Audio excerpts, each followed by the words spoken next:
Hi అండి. అందరూ ఎలా ఉన్నారు? నేనైతే చాలా చాలా బాగున్నానండి. మరొక కొత్త రెసిపీతో మీ ముందుకైతే వచ్చేసానండి. ఒక కప్పు అటుకులుంటే చాలండి. గుంత పొంగణాలైతే వేసేసుకోవచ్చు. నేను ఈ అటుకులతో ఈ గుంత పొంగణాలని చేశానండి.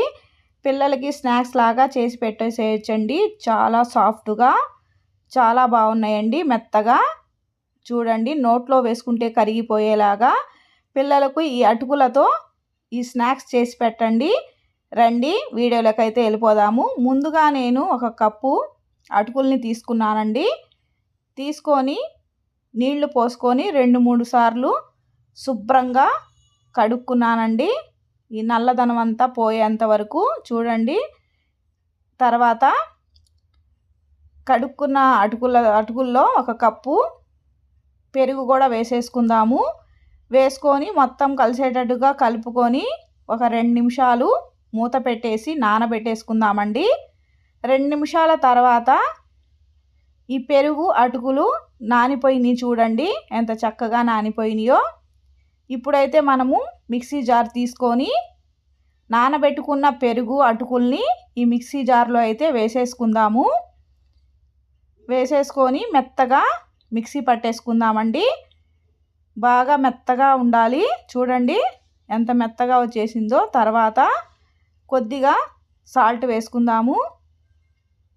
తినే సోడా కూడా ఒక అర టీ స్పూన్ వేసుకొని ఉల్లిపాయ ముక్కలు ఒక పావు కప్పు వరకు వేసుకుందామండి. పచ్చిమిరపకాయలు సన్నగా తరిగి వేసుకుందాము. తర్వాత ఒక చిన్న టమాటాని సన్నగా కట్ చేసి వేసేసుకుందాము. కొద్దిగా కొత్తిమీర అండి వేసుకొని మొత్తం కలిసేటట్టుగా ఇలా కలుపుకుందాము. బాగా కలుపుకోవాలండి. అప్పుడే ఈ గుంత పొంగణాలు బాగా పొంగుతాయండి. చాలా చాలా టేస్టీగా ఉంటాయి. నేను వీడియోలో చూపిస్తున్న విధంగా చక్కగా ఇలా కలుపుకోండి. ఒక 2 నిమిషాలు బాగా కలుపుకోవాలండి. చూడండి, కలుపుకున్న తర్వాత కొద్దిగా ఆయిల్ వేడి చేసుకొని జీలకర్ర ఆవాలు తాలింపు వేసుకున్నట్టు వేసుకుందామండి. వేసుకొని ఈ పిండిలో వేసేసుకొని మొత్తం కలిసేటట్టుగా చక్కగా ఇలా కలుపుకోండి.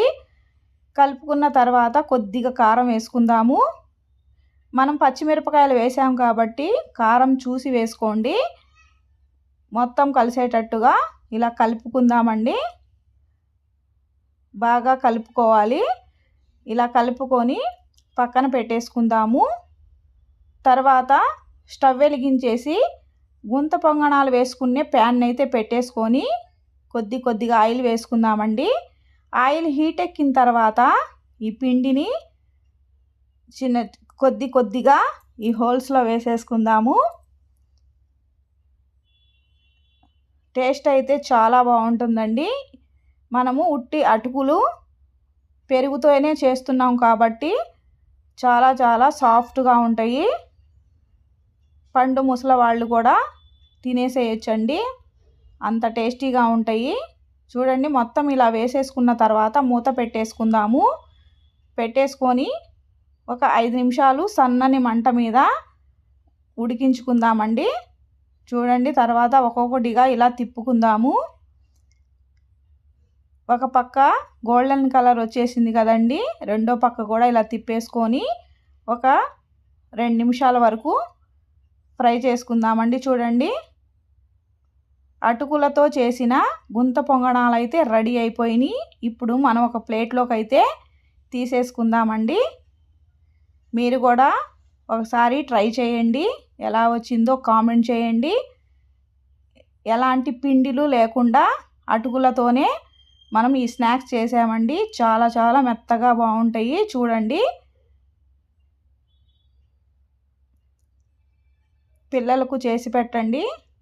ఎలా వచ్చిందో కామెంట్ చేయండి. ఈ వీడియో కనుక మీకు నచ్చినట్లయితే లైక్ చేయండి, షేర్ చేయండి, కామెంట్ చేయండి, హైప్ చేయండి, సబ్స్క్రైబ్ చేసుకోండి. ఇంకొక వీడియోతో కలుసుకుందాం friends. Thank you for watching. Bye bye.